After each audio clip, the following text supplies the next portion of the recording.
اللہ الرحمن الرحیم انما یرید اللہ لیذہب عنکم الرجس اہل البیت ویطہرکم تطہیرا صدق اللہ العظیم ان اللہ وملائکتہ یصلون علی النبی یا ایہا الذین آمنوا صلوا علیہ وسلموا تسلیما الصلاۃ والسلام علیک یا سیدی یا رسول اللہ وعلی آلک واصحابک یا سیدی یا حبیب اللہ الصلاۃ والسلام علیک یا نبی اللہ وعلی آلک واصحابک یا سیدی یا خاتم النبیین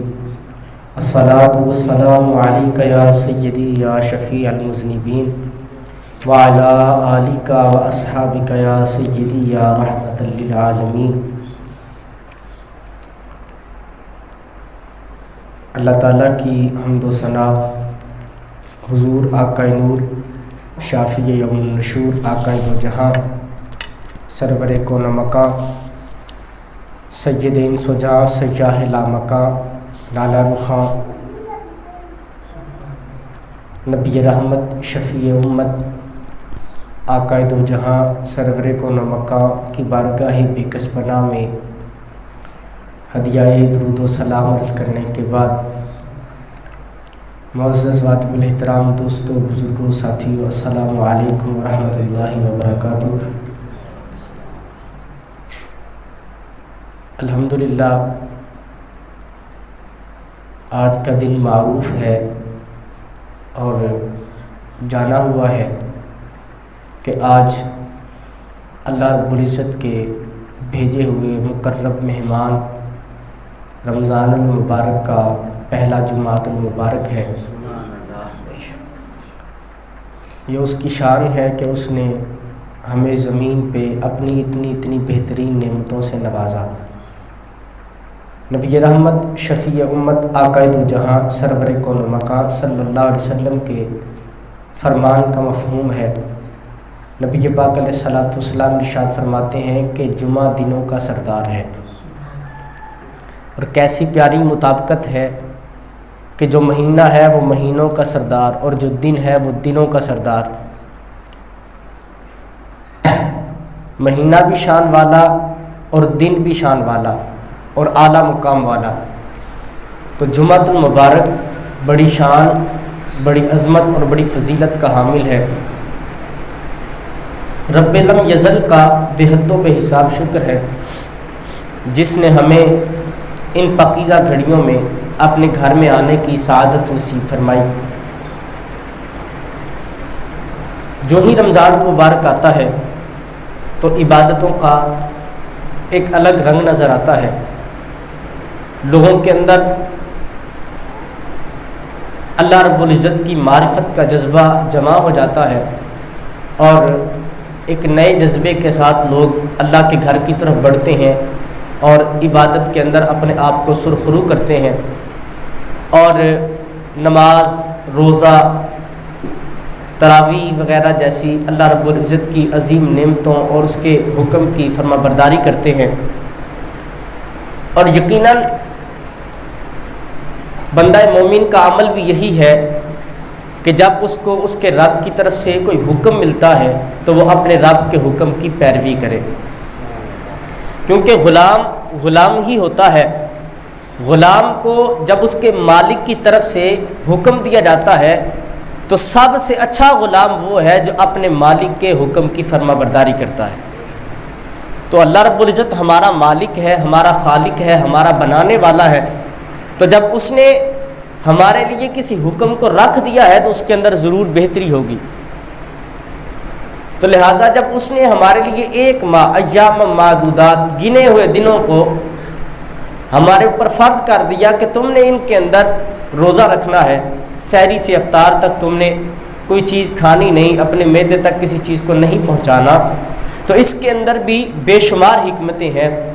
اور صرف ظاہری بھوک کو نہ دیکھا جائے کہ بندہ صرف بھوکا رہ رہا ہے اور اس کا نام روزہ ہے، نہیں،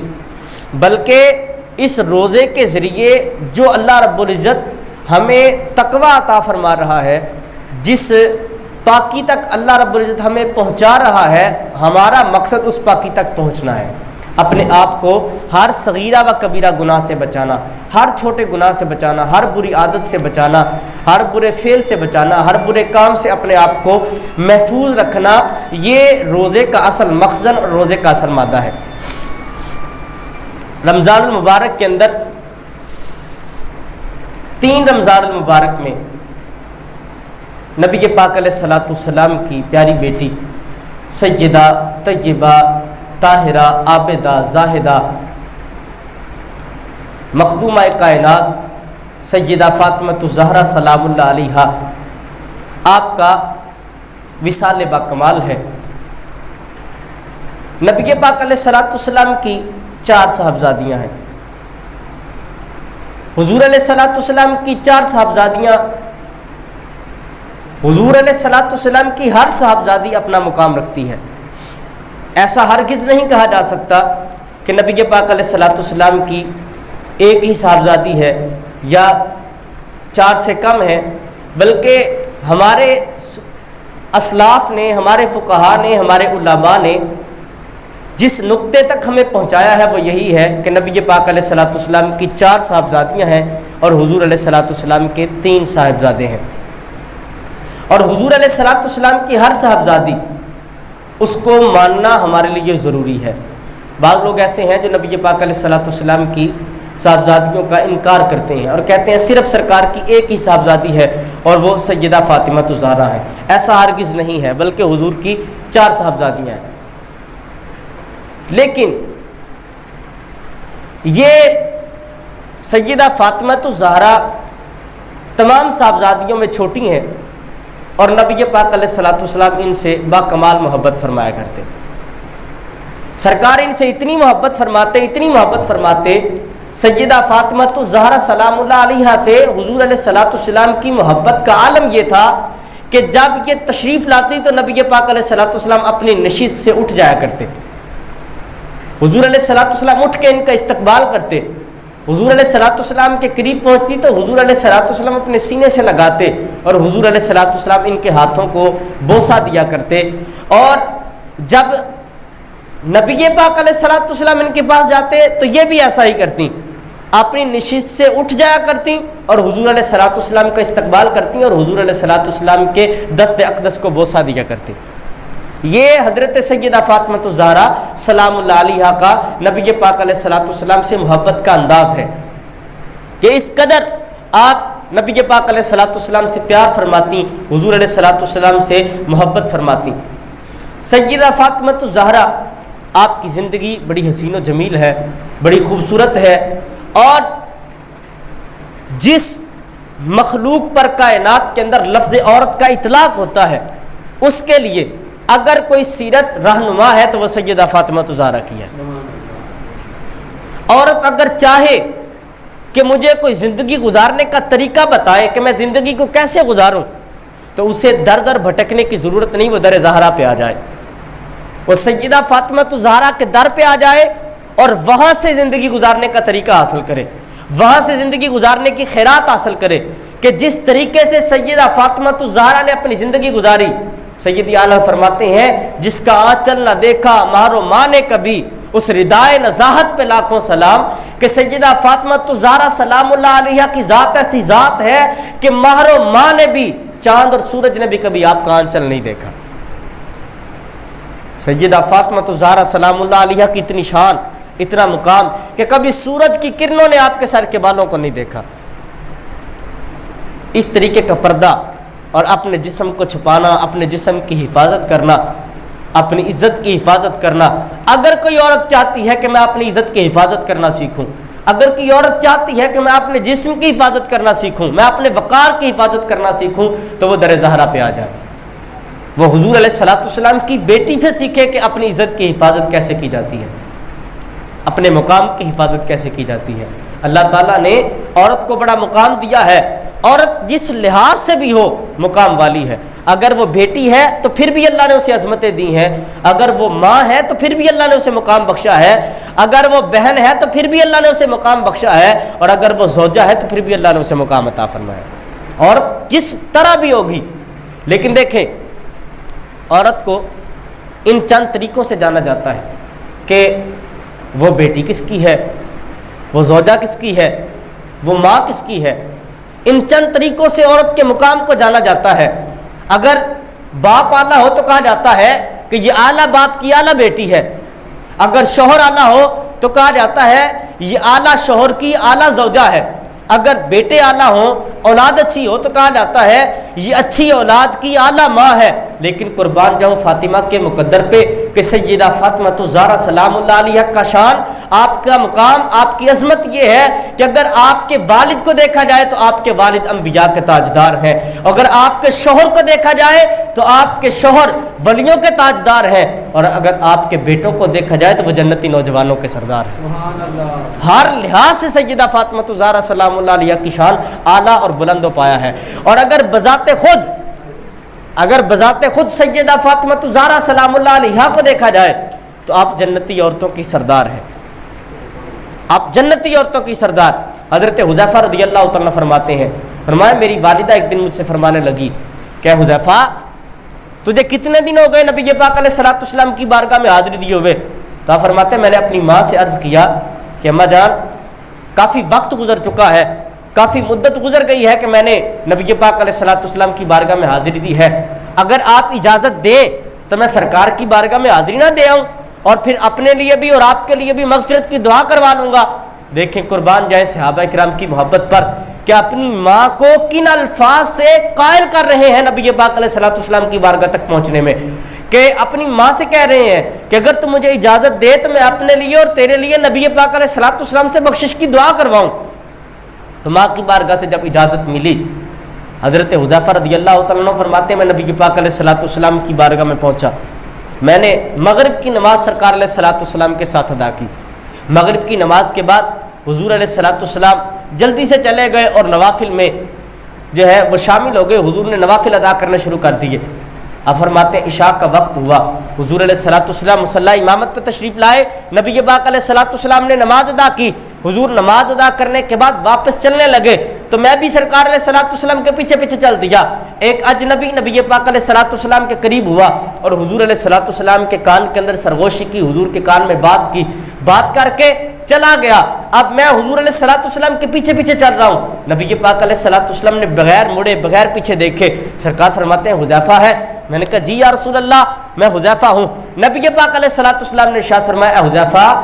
اللہ تجھے بھی بخشے تیری ماں کو بھی بخشے، بتاؤ کس غرض سے آئے ہو؟ اللہ تجھے بھی بخشے تیری ماں کو بھی بخشے، بتاؤ کس غرض سے آئے ہو؟ جس غرض سے حضرت حذیفہ رضی اللہ تعالیٰ آئے تھے وہ تو پہلے ہی پوری ہو چکی ہے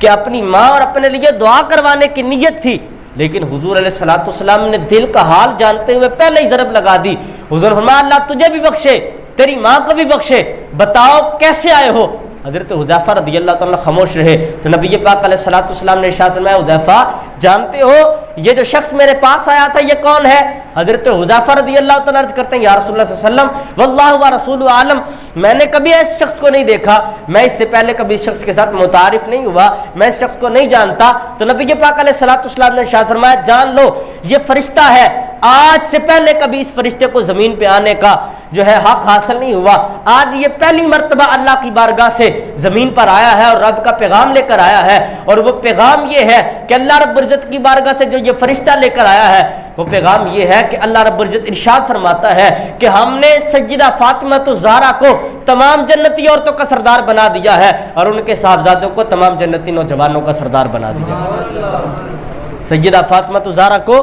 تمام جنتی عورتوں کا سردار بنا دیا۔ شبیر و شبر دی امی زہرا نبی دے گھر وچ ہے زمی زہرا،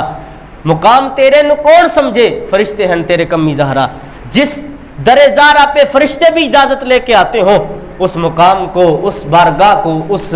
گھر کو در زہرا کہا جاتا ہے۔ نبی پاک علیہ الصلوۃ والسلام کی یہ پیاری صاحبزادی، حضور علیہ الصلوۃ والسلام کی یہ پیاری لخت جگر، نبی پاک علیہ الصلوۃ والسلام بڑی محبت فرماتے اور حضور علیہ الصلوۃ والسلام سیدہ فاطمہ الزہرا پر شفقت سے ہاتھ پھیرتے حضور ارشاد فرماتے فاطمہ میرے جگر کا ٹکڑا ہے، فاطمہ تو بضعۃ منی، فاطمہ میرے جگر کا ٹکڑا ہے۔ اس قدر حضور علیہ الصلوۃ والسلام سیدہ فاطمہ الزہرا سلام اللہ علیہا سے محبت فرمایا کرتے۔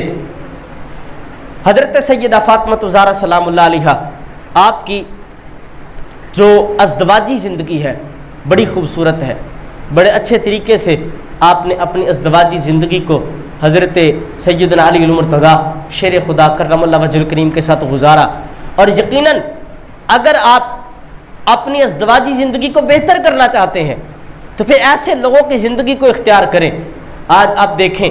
اگر کسی بیٹی سے پوچھا جائے کہ تو کیا بننا چاہتی ہے تو وہ آگے سے طرح طرح کے جملے ہمیں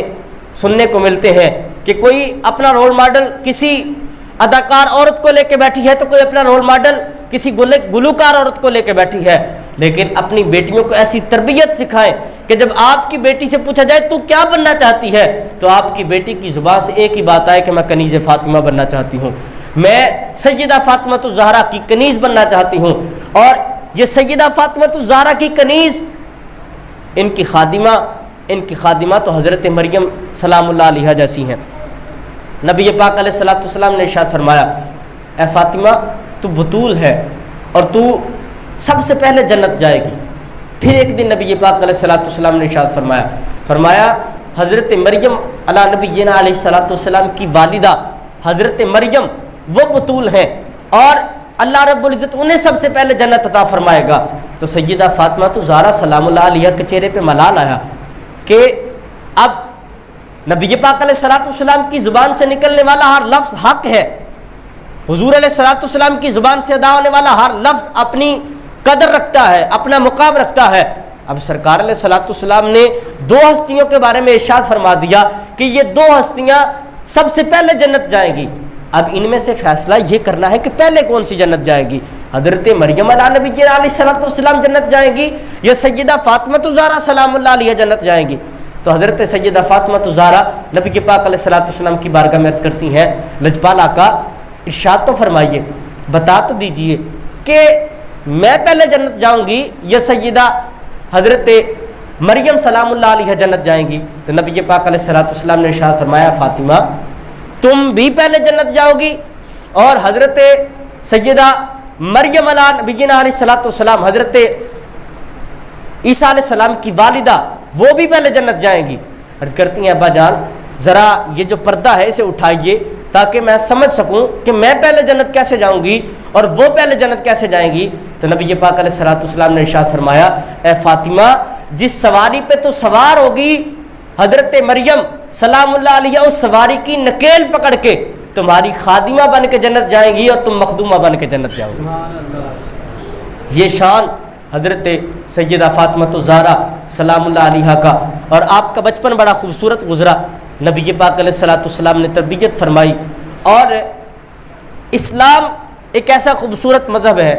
کہ اس کے اندر بیٹی کی عزت کو بیان کیا گیا ہے. آج ہمارے معاشرے کے اندر اگر دیکھا جائے تو بیٹی کو اچھا نہیں سمجھا جاتا. جس عورت کے ہاں ایک بیٹی پیدا ہو تو گھر کے افراد اہل خانہ اسے برا سمجھنا شروع کر دیتے ہیں, اور ایک بیٹی پہ پھر اگر دوسری بیٹی پیدا ہو جائے تو پھر تو جملے کسنا شروع کر دیتے ہیں, اور اگر پھر تیسری بیٹی پیدا ہو جائے تو ہماری اس بہن کا معاشرے کے اندر اپنے قدموں پہ ثابت قدم رہنا مشکل ہو جاتا ہے اور اسے طرح طرح کی باتیں سننے کو ملتی ہیں اور طرح طرح کے جملے اس کی طرف پھینکے جاتے ہیں اور کسے جاتے ہیں. لیکن یہ معاشرہ اسلامی معاشرہ ہمیں ان باتوں کی اجازت نہیں دیتا, بلکہ میرے نبی پاک علیہ الصلوۃ والسلام ارشاد فرماتے ہیں, حضور فرمایا جس کی ایک بیٹی ہے اور وہ اپنی بیٹی کی اچھی تربیت کرتا ہے تو اللہ تعالیٰ اسے کل قیامت کے دن جنت عطا فرمائے گا. فرمایا جس کی دو بیٹیاں ہیں اور وہ اپنی بیٹیوں کی اچھی تربیت کرتا ہے اور ان کے حقوق ادا کرتا ہے تو اللہ تعالیٰ انہیں قیامت کے دن جنت عطا فرمائے گا. اور میرے آقا فرماتے ہیں جس کی تین بیٹیاں ہیں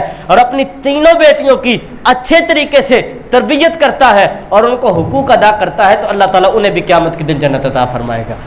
تو یہ بیٹی معاشرے کا ایک حسین فرد ہے, آپ کے گھر کی برکت ہے, آپ کے گھر کی رحمت ہے. سیدہ فاطمہ الزہرا سلام اللہ علیہا سے محبت فرما کے نبی پاک علیہ الصلوۃ والسلام نے یہ بتا دیا کہ بیٹی زندہ دفن کرنے والی چیز نہیں, بلکہ بیٹی تو آپ کے گھر کا حسن ہے, بیٹی آپ کے گھر کی رحمت ہے, بیٹی آپ کے گھر کی برکت ہے, بیٹی آپ کے گھر کا رزق ہے.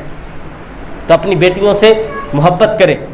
اپنی بیٹیوں سے پیار کریں, اپنی بیٹیوں کے ساتھ شفقت سے پیش آئیں. آپ کے گھر کے اندر وہ چند زندگی کے سال جی رہی ہے, پتہ نہیں دوسرے گھر جا کے اس کے ساتھ کیسا سلوک ہوگا, وہ کیسی زندگی گزارے گی. آج کل ہمارے ہاں پھر وہی دور پلٹ رہا ہے کہ عورت کو پیر کا جوتا سمجھا جاتا ہے حالانکہ اسلام نے عورت کو بڑی عزت دی ہے، بڑا مقام دیا ہے۔ عورت اگر ماں کی شکل میں ہو تو اسلام کی جو تہذیب ہے وہ اسے یہ مقام دیتی ہے کہ اس کے قدموں میں جنت رکھ دیتی ہے۔ اگر عورت بیٹی کی شکل میں ہو تو اسلام ایسا تہذیب یافتہ جو ہے وہ دین ہے کہ اس عورت کے مقام کو اتنا بلند کرتا ہے کہ نبی پاک علیہ الصلوۃ والسلام ارشاد فرماتے ہیں کہ بیٹی تمہارے گھر کے اندر رحمت ہے۔ اللہ نے جس کو بیٹی عطا فرمائی سمجھو اللہ تعالیٰ نے اسے رحمت عطا کر دی، اور پھر اگر وہ بہن کی شکل میں ہو تو پھر اس کے ساتھ محبت کرو، اللہ تعالیٰ اس کے ذریعے سے تمہارے گھر میں برکتیں عطا فرماتا ہے۔ اور اگر وہ بیوی کی شکل میں ہے تو وہ تمہاری ایک پوری نسل کی پیداواری کے اندر اپنا حق ادا کرنے والی ہے اور ان کی تربیت کے اندر اپنا حق ادا کرنے والی ہے۔ یہاں پہ میں ایک بڑی پیاری بات عرض کرنا ضروری سمجھوں گا کہ جب آپ اپنی اولاد، اپنے بیٹوں کے یا اپنی بیٹیوں کے رشتے طے کرتے ہیں تو ان کی ازدواجی زندگی کو خوبصورت بنانے کے لیے، ان کی ازدواجی زندگی کو بہتر بنانے کے لیے آپ ان کے رشتوں کو اچھی جگہ دیکھیں، اور پھر آپ کوشش کریں کہ زیادہ سے زیادہ سب سے پہلا جو مرحلہ یہ ہے کہ آپ جس گھر میں اپنے بیٹے کا رشتہ طے کر رہے ہیں وہ اہل سنت و جماعت ہو۔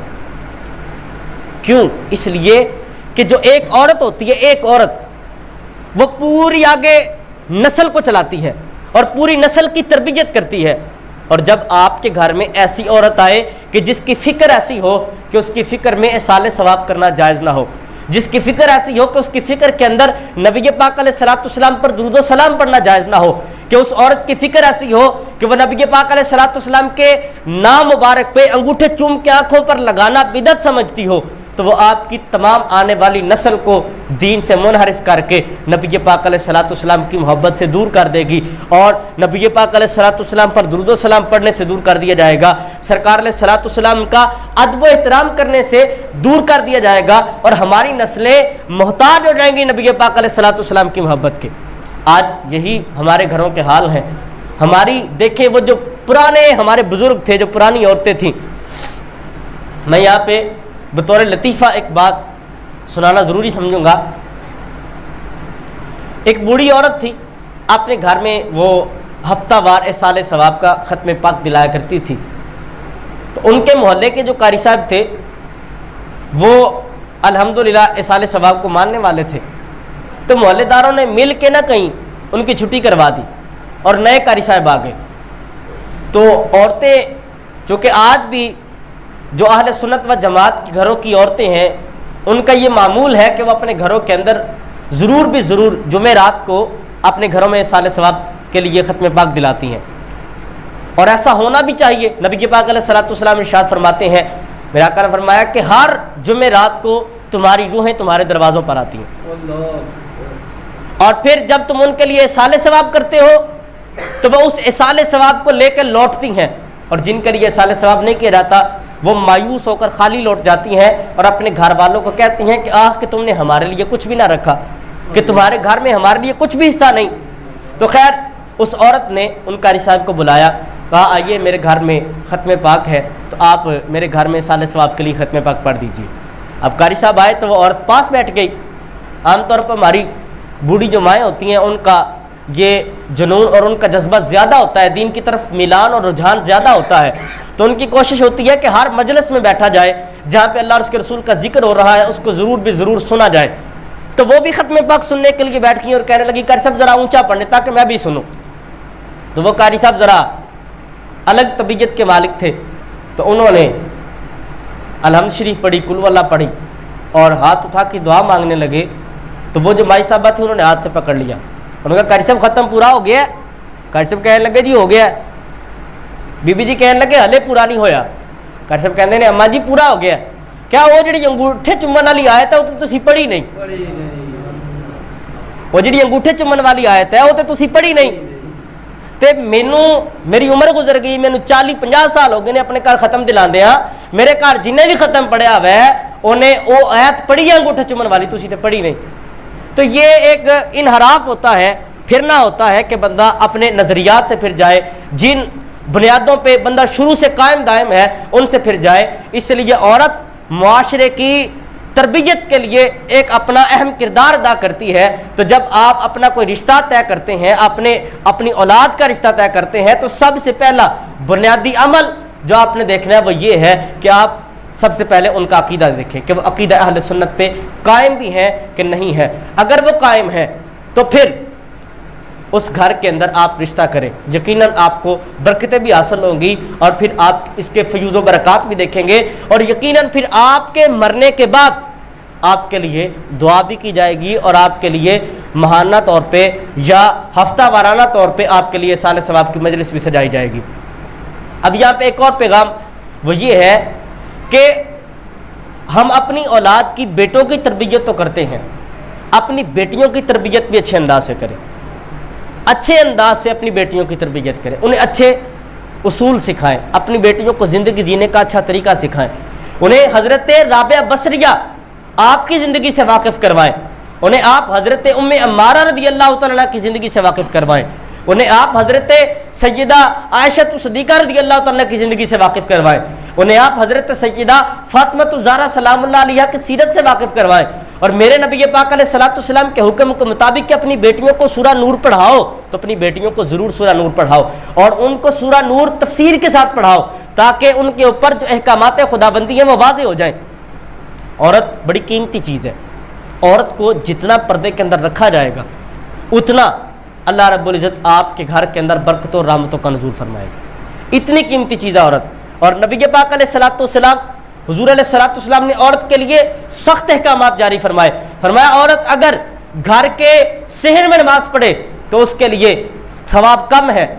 اس سے کہ اگر وہ عورت برانڈے میں نماز پڑھے. اگر برانڈے میں نماز پڑھتی ہے تو صحن سے زیادہ ثواب ہے، اور اگر وہی عورت گھر کے کسی کمرے میں نماز پڑھتی ہے تو اس کا برانڈے سے زیادہ ثواب ہے، اور اگر وہی عورت گھر کے ایسے کونے میں نماز پڑھتی ہے جہاں کسی کی نگاہ نہیں جاتی تو اللہ رب العزت اس کو ان تمام پچھلی جو جگہیں سب سے زیادہ ثواب عطا فرمائے. یہ عورت کا مقام ہے. تو اس لیے عورت کی تربیت جو نبی پاک علیہ الصلوۃ والسلام کی بارگاہ سے ہمیں میسر آئی ہے اس کو اپنے لیے بہتر جانیں اور اس طریقے سے اپنے گھر کے اہل خانہ کی تربیت کریں. اور تربیت کے اندر بیٹی کی تربیت میں جو سب سے اعلیٰ کردار ہے وہ اس کے باپ کا ہے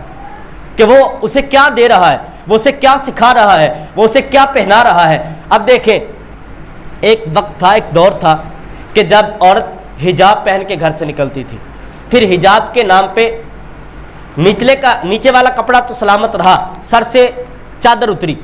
جب سر سے چادر اتری پھر معاشرہ تبدیل ہوتا گیا، پھر اس حجاب کو اس برقعے کو کلوز کر لیا گیا. اب برقع تو پہنا ہوتا ہے لیکن یہ نہیں پتا کہ یہ جسم چھپانے کے لیے پہنا ہے یا جسم دکھانے کے لیے پہنا ہے. برقع یہ ظاہر نہیں کر رہا کہ اس کو جسم چھپانے کے لیے پہنا گیا ہے یا جسم کو دکھانے کے لیے پہنا گیا ہے. برقعے کا مطلب ہے جسم کو چھپایا جائے. اور اب دیکھیں اس دور کے اندر ضرورت ہے، اشد ضرورت ہے، چوک چوراہے، ہر چوک پر ہر چوراہے پر کوئی نہ کوئی ایسا شخص کھڑا ہے جو ماں بہن بیٹی کی طرف، اس کی عزت کی طرف، اس کی عصمت کی طرف اپنی نگاہیں پھاڑ پھاڑ کے دیکھ رہا ہے. حضرت عمر فاروق رضی اللہ تعالیٰ کا دور ہے اور ایک نوجوان ایک عورت کو رستے سے گزرتے ہوئے دیکھتا ہے. ہر روز اس کا عمل یہ ہے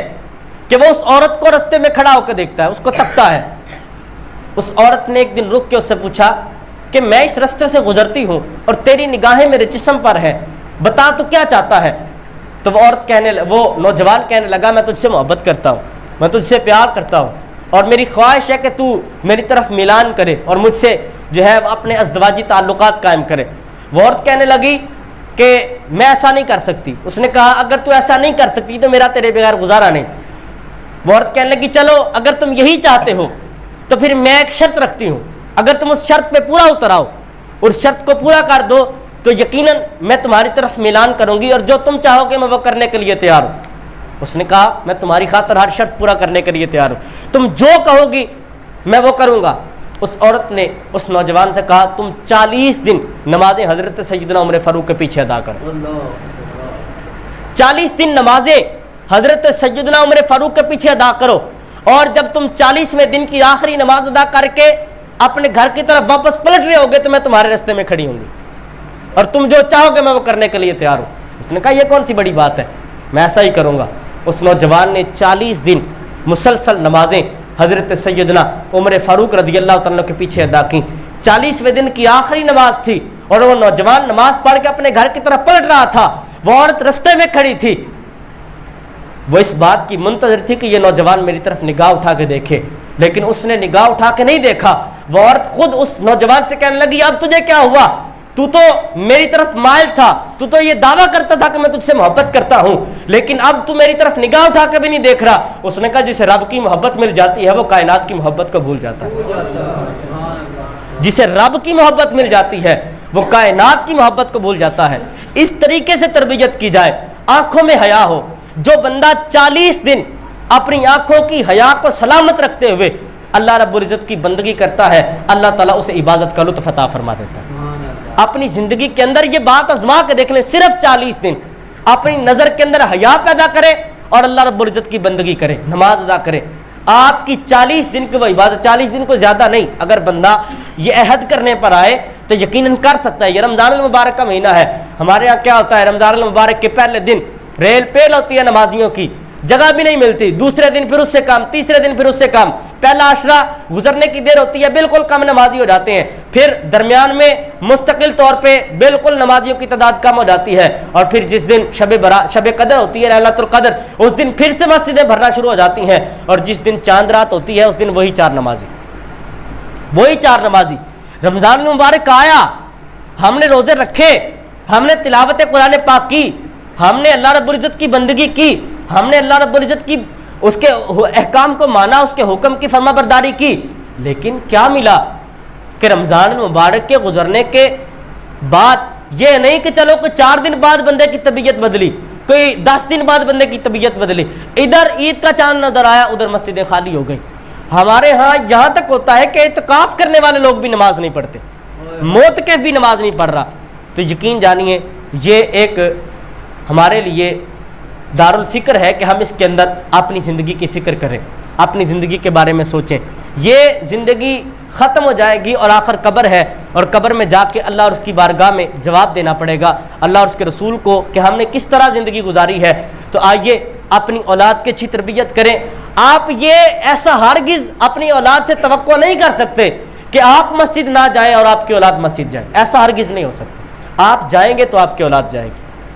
آپ دین پر عمل کریں گے تو آپ کی اولاد کرے گی۔ میں نے اپنی زندگی کے اندر ایسے ہمارے دوست جو ہمارے ساتھ پڑھتے تھے، انہوں نے حفظ مکمل بھی کیا لیکن وہ پٹری سے اتر گئے اور ان کا دین کے ساتھ تعلق نہ رہا۔ اس کی آپ بنیادی وجہ سمجھتے ہیں کیا ہے؟ اس کی بنیادی وجہ یہ ہے کہ ان کو اپنے گھر کے اندر دینی ماحول میں اثر نہیں آیا، جس کی وجہ سے وہ منحرف ہو گئے۔ انہوں نے اپنے بھائی کو دیکھا تو اس کا ایک الگ انداز ہے، انہوں نے دوسرے بھائی کو دیکھا تو اس کا الگ انداز ہے، وہ نماز پڑھتا ہے نہیں پڑھتا، وہ یاروں دوستوں کے ساتھ بیٹھتا اٹھتا ہے، ہلا گلا کرتا ہے۔ اپنے باپ کو دیکھا کہ وہ بھی نماز نہیں پڑھتا تو پھر اس کے دل میں بھی، اور جب کہیں کوئی شادی بیاہ کے فنکشنز آتے ہیں پھر اس کے اوپر جو فیشن ہوتا ہے، پھر اس کے اوپر جو معاملات ہوتے ہیں، جب وہ ایسے معاملات کو دیکھتا ہے تو پھر دل کے اندر خواہش پیدا ہوتی ہے یار یہ تو دنیا داری کا مزہ لے رہے ہیں، میں کیوں نہیں مزہ لے رہا۔